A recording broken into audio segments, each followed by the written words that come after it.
ఇంటినైతే గనక ఇసుకతోనూ ఇటుకతోనూ సిమెంట్తోనూ కట్టుకుంటాం.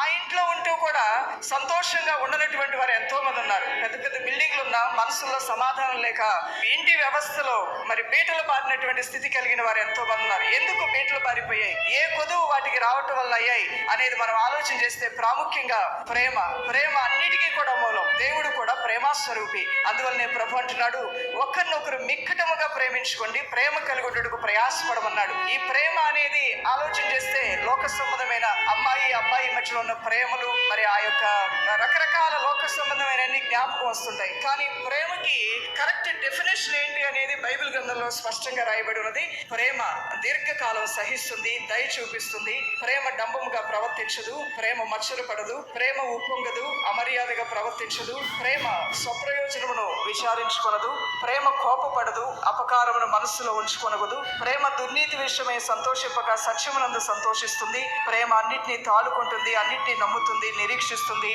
అదేవిధంగా ఓర్చుకుంటుంది. దేనితో కట్టుకోవాలి ఇల్లుని? మామూలు ఇంటినైతే గనక